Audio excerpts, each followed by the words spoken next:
할렐루야. 하나님 말씀은 요한계시록 11장 14절부터 마지막까지입니다. 둘째 화는 지나갔으나 보라 셋째 화가 속히 이르는도다. 일곱째 천사가 나팔을 불매 하늘에 큰 음성들이 나와서 이르되 세상 나라가 우리 주와 그의 그리스도의 나라가 되어 그가 세세토록 왕노릇 하시리로다 하니 하나님 앞에서 자기 보좌에 앉아있던 24장로가 엎드려 얼굴을 땅에 대고 하나님께 경배하여 이르되 감사옵나니 옛적에도 계셨고 지금도 계신 주 하나님 곧 전능하신 이여 친히 큰 권능을 잡으시고 왕노릇 하시도다. 이방들이 분노하며 주의 진노가 내려 죽은 자를 심판하시며 종선지자들과 성도들과 또 작은 자든지 큰 자든지 주의 이름을 경외하는 자들에게 상 주시며 또 땅을 망하게 하는 자들을 멸망시키실 때로소이다 하더라. 이에 하늘에 있는 하나님의 성전이 열리니 성전 안에 하나님의 언약궤가 보이며 또 번개와 음성들과 우레와 지진과 큰 우박이 있더라. 아멘. 말세 전에 재림 전에 말세 대환란 도표라고 해서 제가 PPT를 만들도록 이렇게 해봤는데 잘 보이시나요? 화면이? 그러니까 인과 나팔과 대접의 심판이 임하잖아요. 인, 나팔, 대접. 근데 각각 7개씩이에요. 7인, 그 다음에 7나팔, 마지막 7대접. 그래서 이 표를 보시면 첫째 인부터 6번째 인까지가 계시록 5, 6장에 나오죠. 그러면 이제 7째 인을 떼는 대로 넘어가야 되는데 그 사이에 추가로 계시가 있습니다. 7째 인을 떼지 않고 그 전에. 그래서 그 추가 계시 또는 삽입 계시 이렇게 하는데 그게 7장의 첫 번째 7째 인 바로 직전에 한번 나오고요. 그리고 나면 이제 7째 인이 떼집니다. 근데 이 인과 나팔과 대접의 순서에서 7번째가 떼지면 그 자체의 어떤 내용이 나오는 게 아니라 다음번이 슉 같이 나와요. 그러니까 우리가 곽티슈에서 촥 하나 뽑으면 그 다음 장이 쫙 올라오잖아요. 곽티슈에서. 그렇듯이. 그러니까 7번째 인을 떼면 7번째 인에 뭐가 나오지 않고 이제 그 다음번 첫 번째 나팔이 나오는 거죠. 그래서 또 촥 가서 7번째 나팔을 불면 그 다음에 이제 첫 번째 대접으로 가는 거죠. 그러니까 7번째 나팔 자체에 어떤 게 있는 게 아니라 첫 번째 대접으로 촥 그냥 뽑히는 거죠. 그런 내용들이 있고 그 사이사이에 바로바로 진행이 안 가고 어떤 그 추가되는 계시가 있습니다. 그래서 6번째 인까지 갔으면 7번째 인으로 바로 가지 않고 그 사이에 첫 번째 추가 계시가 있었고요.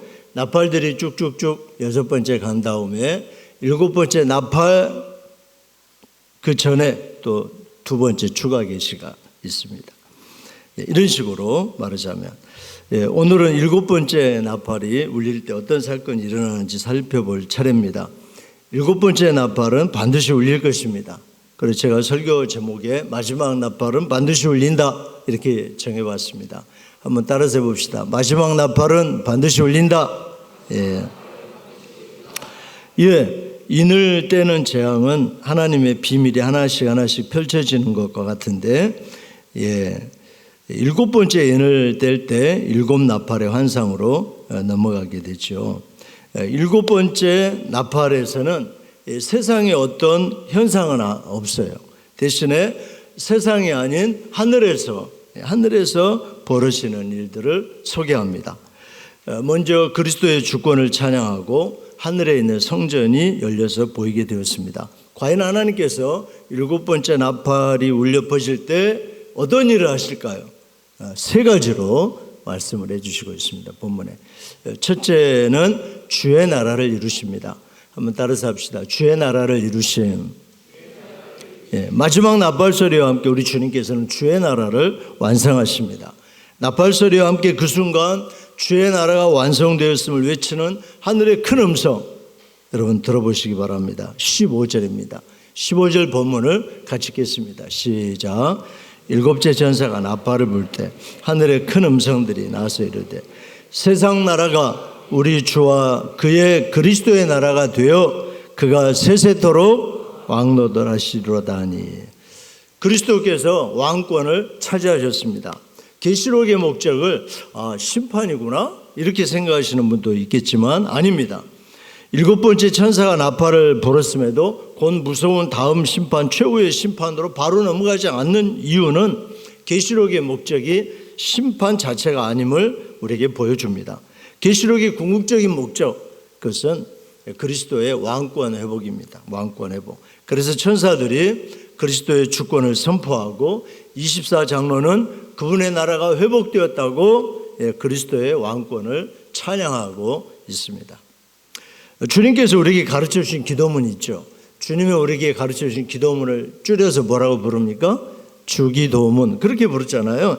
하늘에 계신 우리 아버지여 이름이 거룩히 여김을 받으시오며, 그 다음에 뭡니까? 나라가 임하시오며. 그렇습니다. 주님이 우리에게 가르쳐 주셨어요. 늘 이렇게 기도하라고. 그래서 우리는 늘 기도했어요. 주님의 나라가 임하시오며. 그게 무슨 말입니까? 주님의 나라가 임하시기를 원합니다. 임하여 주옵소서. 바로 그렇게 기도했어요. 그런데 여러분, 지금 우리가 그렇게 기도하고 또 기도했어요. 주님이 가르쳐 주셨어요. 그 기도가 지금 응답이 이루어졌습니다. 그 나라는 바로 하나님 나라, 그리스도의 나라죠. 세상 나라가 드디어 우리 주와 그리스도의 나라가 되어 이제부터 그분이 세세토록 왕노릇 하십니다. 그러니까 천사들이 입을 모아서 하나님 나라의 완성을 선포했고, 그 다음에 하나님 보좌 앞에서 앉아있던 24장로들도 벌떡 일어나가지고 엎드려서 얼굴을 땅에 대고 지금 경배하면서 고백합니다. 16, 17절 한번 같이 보도록 하겠습니다. 16, 17절 같이 읽겠습니다. 시작. 하나님 앞에서 자기 보좌에 앉아있던 24장로가 엎드려 얼굴을 땅에 대고 하나님께 경배하여 이르되 감사하옵나이다. 옛적에도 계셨고 지금도 계신 주 하나님 곧 전능하신 이여 친히 큰 권능을 잡으시고 왕노릇 하시도다. 아멘. 아멘입니다. 그리스도가 어떻게 왕권을 회복합니까? 무력으로 정복해버립니까? 아주 그냥 박살을 내버리고? 아니죠. 진리의 빛을 비춰서 양심을 흔들어 깨우고 자기 자신을 있는 그대로 보게 해주는 거죠. 사람들은 그래서 드디어 비로소 모든 것을 그리스도께 내어드리고 주님의 주권을 인정합니다. 모든 것은 원래 그리스도의 것이었습니다. 마귀는 거짓의 아비죠. 그러니까 그것을 부정하게 만듭니다. 자기 자신의 죄를 감추고 그리고 악을 오히려 미워합니다. 모든 사람이 다 그렇게 사는 거 아니야? 사람들 다 그렇게 살아. 그렇게 자녀 키우고 그렇게 자식 교육하고 그렇게 재산 모으고 그렇게 부를 축적하고 그렇게 노후를 위해서 그렇게 하는 거야. 사람들 다 그렇는데 그렇게 하는 거 아니야? 라면서 마귀는 말이죠. 거짓의 아비입니다. 자기 악을 어떻게 해서든지 인정하려 들지 않습니다. 그래서 진리가 우리 안을 구석구석까지 비춰야 합니다. 우리는 철저히 타락했고 썩었고 부패했고 선한 것이 조금도 없음을 깨달을 때 죄 없으신 그리스도만 우리가 의지하게 됩니다. 이 세상이 그리스도의 나라가 되어야 합니다. 이 말은 모든 사람이 자기의 욕심과 생각을 다 버리고 완전히 그리스도의 뜻에 복종하는 것입니다. 자기 욕심들이 남아있어요. 주님 절반은 드릴게요. 주님 3분의 1은 드릴게요. 그렇지만 제 것도 있어야 되지 않아요? 1%는 제 거예요. 여기는 이방은 여러분 그리스도가 내 마음의 집 이렇게 그 책을 읽어보셨습니까? 다 주님이 주인인데 이 방은 놔두세요. 이 방은 안 돼요. 여기는 내 거예요. 그렇게 다 그렇게 생각을 합니다.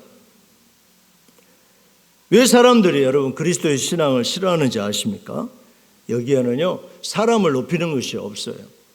오직 하나님께만 영광이지 않습니까? 이것이 참되기 때문입니다. 세상 사람들은 이것보다 더 싫은 게 없는 거예요. 다 하나님께 영광만 돌려야 되고 추석에 제사상에 절하지 않으면 얼마나 믿는 형제를 핍박하는지 모릅니다. 아주 그냥 왕따를 시키잖아요. 막 쪼아대듯이. 제사 지내는 형제들끼리 믿음 지키려고 제사 안 지내는 형제 한 사람 아니면은 그 형수라든가 재수 씨라든가 그 한 사람 이방인이죠. 완전히 이방인이죠. 제사 안 지낸다고 얼마나 쪼아대는지 말이죠. 핍박하는지 모릅니다. 사실 자기들도 거기 와서 부모님이 거기 계시지 않는다는 걸 다 압니다. 저라면 어머니나 아버지가 거기서 절을 받으십니까? 고마워하십니까? 아이고 절 잘하구나, 예쁘다, 그렇게 해주십니까? 그렇지 않다는 거 다 잘 압니다. 그런데 제사상에 절하게 하는 것은 뭐죠? 그것을 통해 가지고 사람들을 다 자기 방식대로 부리기 위한 것입니다. 통제하고 다스리는 거죠. 사탄이 그렇게 하는 거죠. 꼼짝 못하게, 말하자면 그런 논리를 가지고. 효도를 꼭 그렇게 해야 됩니까? 효도를 돌아가신 다음에 상처 하리고 절하는 것으로 효도를 해야 됩니까? 그런데 그런 방식을 통해서, 효도해야 한다고 하는 그런 방식을 통해서 만들어 놓고 통제하고 다스리는 것이 자기들 마음대로 부리기 위해서. 우리는 오직 하나님께만 경배합니다. 생각해 보면 이것이 참으로 옳습니다. 우리에게 생명을 주시는 분은 하나님이십니다. 우리가 부모님을 통해서 태어났지만 맞아요. 그러나 부모님이 우리를 만드셨습니까? 사람은 아들도 만들고 딸도 만들고 그렇게 할 수가 없어요. 노력을 합니다마는. 그러므로 참된 감사와 영광은 하나님께 돌아가야 합니다. 그러나 사람은 모든 영광이 하나님께 돌아가는 것을 참지를 못하는 거예요. 내 것도 조금은 있어야 되는 거예요. 조금은.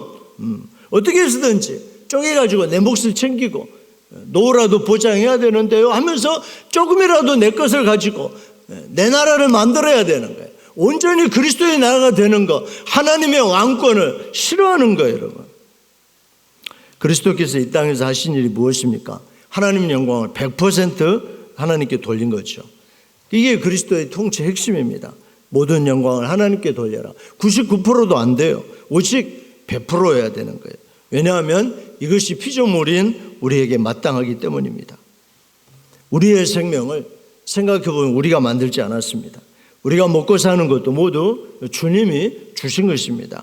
내가 새벽부터 열심히 밤 늦게까지 수고하고 그야말로 발바닥이 땀이 나도록 일한다고 해서 여러분 다 성공할 수 있습니까? 다 내 것이 됩니까, 여러분? 그러면 여러분 웬만한 그렇게 노력하는 사람은 다 잘 살아야지, 여러분. 그렇지 않습니다, 여러분. 우리 삶 전체가 하나님께 빚진 것입니다. 우리는 몸에 있는 뼈 한 조각, 힘줄 한 개조차도 우리가 만들지 않았어요, 여러분. 우리 하나님이 주신 것입니다. 그러니까 우리는 하나님께 불평할 것이 아무것도 없습니다. 사는 것 전체가 하나님의 선물이요 빚인데, 빚졌는데 불평할 것이 어디 있겠습니까? 마귀가 시키는 것이 무엇입니까? 이걸 잊어버리게 하는 거예요. 이걸 잊어버리고 계속 자기 것 챙기게 하는 거예요.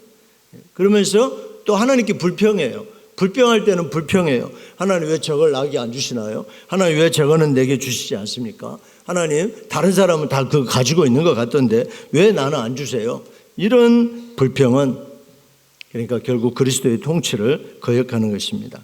이렇게 불평하며 그리스도의 통치를 거역하는 분위기를 조장하는 사람을 가리켜서 성경은 이렇게 부르고 있습니다. 18절 말씀 한번 같이 읽어보겠습니다. 18절 시작. 이방들이 분노하게 하며 주의 진노가 내려 죽은 자를 심판하시며 종 선지자들과 성도들과 또 작은 자든지 큰 자든지 주의 이름을 경외하는 자들에게 상 주시며 또 땅을 망하게 하는 자들을 멸망시키실 때로소이다 하더라. 여기 마지막 줄에 땅을 멸망하게 하는 자들이 나오죠. 땅을 망하게 하는 자들, 이 호칭을 하고 있습니다.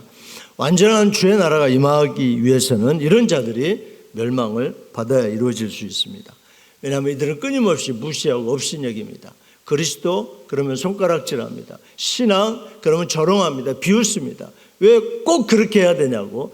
100% 왜 그러니까 조금 네 것도 챙기고 말이지. 좀 네 삶도 있어야 되고 네가 생활하는 것도 조금은 있어야지. 그래야 되지 않아?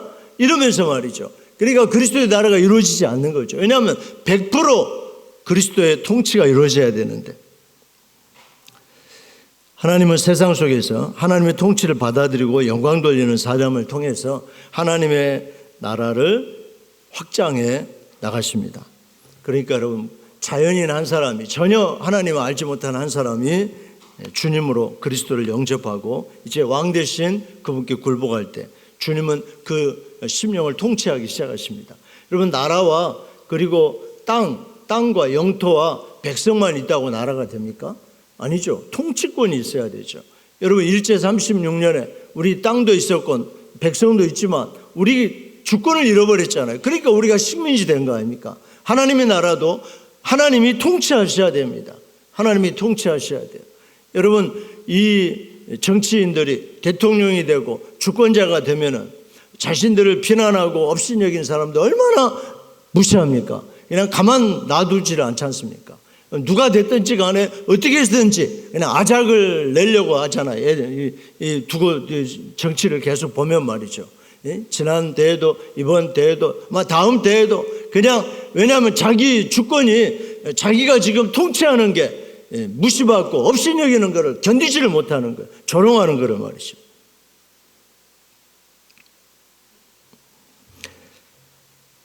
한 사람이 그리스도를 주님으로 영접하고 왕 되신 주님께 굴복할 때 하나님께서 그 심령을 통치하시는 거예요. 세상 나라도 그러는데 하물며, 여러분, 세상 나라도 그래요. 그런데 그리스도께서는 더 하시지 않겠어요? 한 사람이 그리스도를 주님으로 영접하고 왕 되신 주님께 굴복할 때 주님의 그 심령을 통치하시는데요, 이런 사람들이 모인 가정이 하나님의 나라가 되는, 그 주의 나라가 되는 거죠. 이런 교회가 그리스도의 나라가 되는 거죠. 교회가 그리스도가 통치하셔야 되죠. 100% 말이죠. 왜 당회가 통치를 하고 누가 말이죠, 개척 멤버가 교회를 좌지우지하고, 이거는 완전히 주의 나라가 아닌 거죠. 이거 엉터리예요. 사탄의 왕국이죠. 그리스도가 온전히 통치를 하셔야죠. 회의를 해도 주님이 기뻐하실까, 주님의 뜻일까, 주님의 방식일까를 물어야지. 각자 의견이 있으면 말해보세요. 이게 맞냐고요. 이게 무슨 주식회사입니까? 주자가 주님 주자여야 되는 거죠. 주님 주자. 주님이 다 통치하시는 나라. 이런 사람들이 모인 가정과 교회를 통해서 하나님은 지금의 어두운 역사 속에서 자신의 왕국을 겨자씨처럼 계속해서 확장해 가십니다. 하나님은 언제나 왕이셨습니다마는 인정하려고 들지 않는 반역의 세력들이 있었습니다. 마침내 그날 하나님은 반역하는 모든 세력을 심판하시고 하나님 되신과 주권과 왕권을 역사 앞에 온전하게 드러내십니다. 이 7번째 마지막 나팔은 그때가 가까웠다는 사실을 알리는 놀라운 선포입니다. 그리고 이 나팔은 반드시 울릴 줄로 믿습니다. 주의 나라를 이루십니다. 완성하십니다. 두 번째는 7번째 마지막 나팔을 불었을 때 불신자들을 심판하십니다.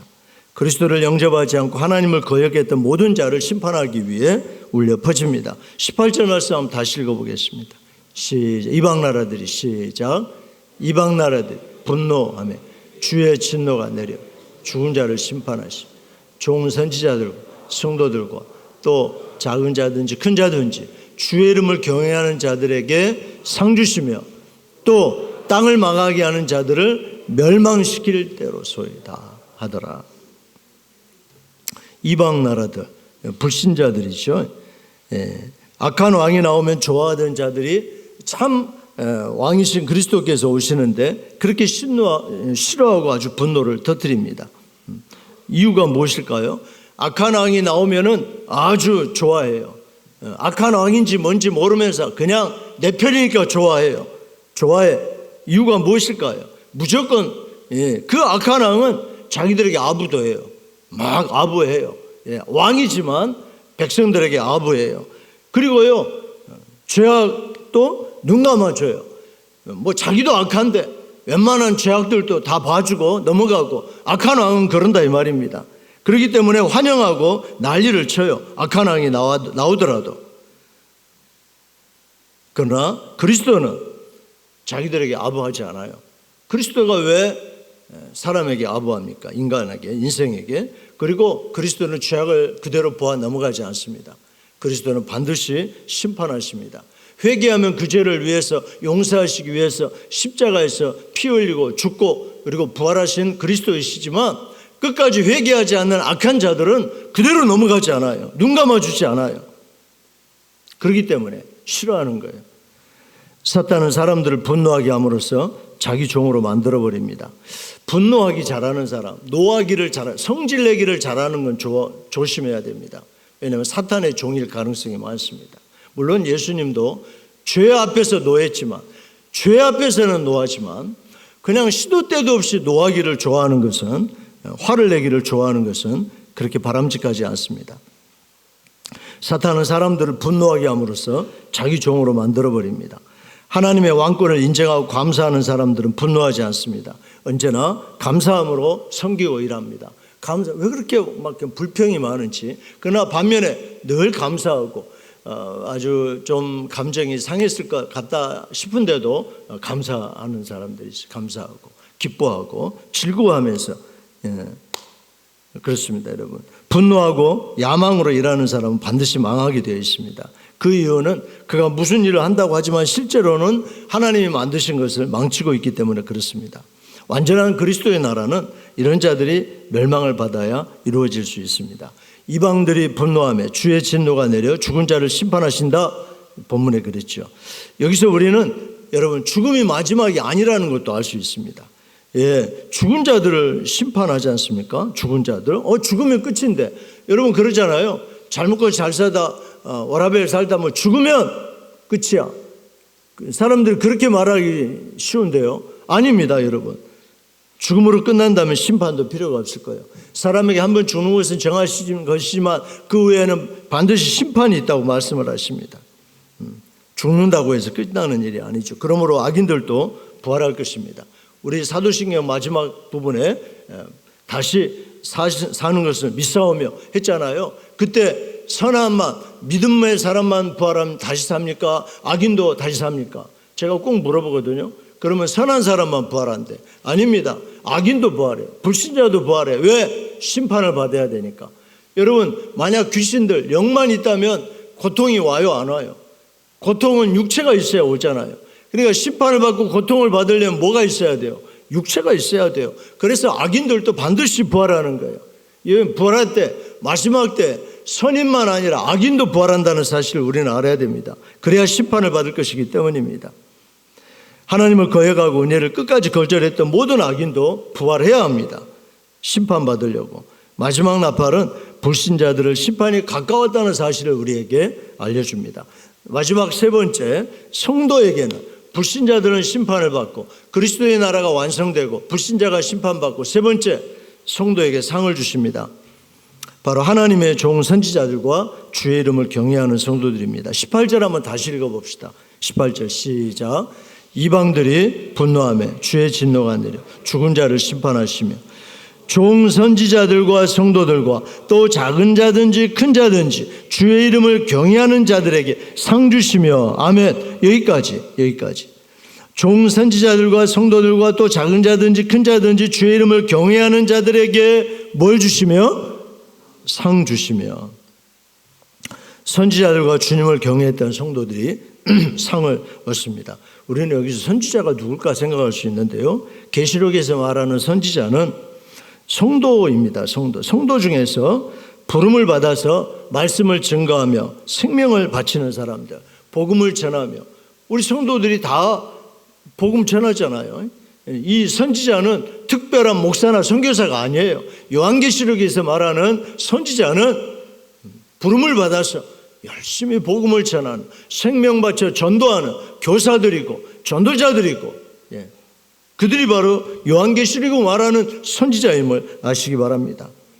꼭 목사나 목회자에게, 선교사에게 국한시키는 것이 아니라는 것입니다.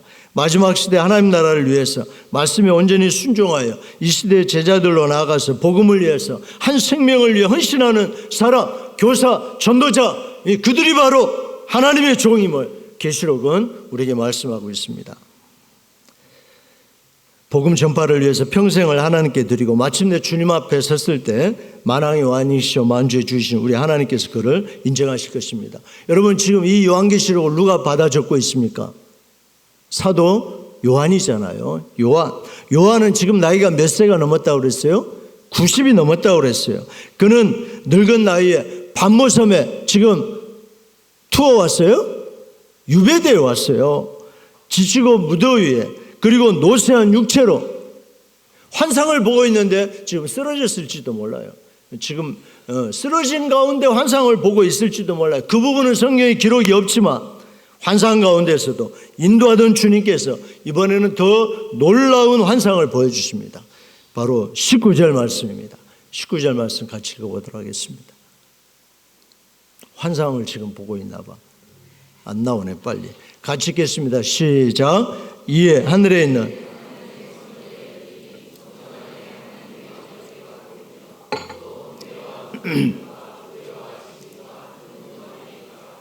아멘.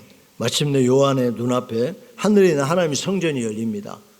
아멘 합시다, 여러분. 요한의 눈앞에 하늘에 있는 하나님의 성전이 열려요. 여러분은 하늘에 있는 하나님의 성전이 열리는 걸 한 번이라도 보셨나요?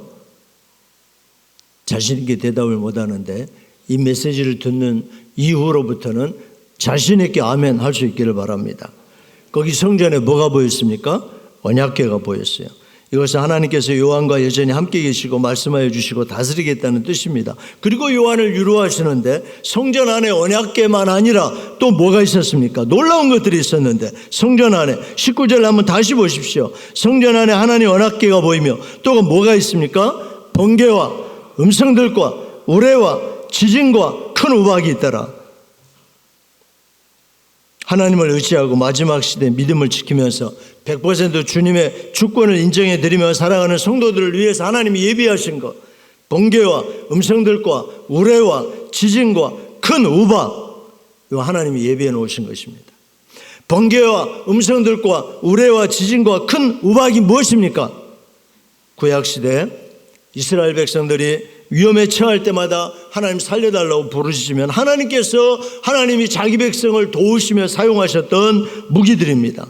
구약 성경에 얼마나 많이 나옵니까? 이것들이 얼마나 자주 나옵니까? 하나님께서 참으로 성도들의 기도에 응답하시기 위해서 많은 무기를 하늘 성전에 쌓아두고 계십니다.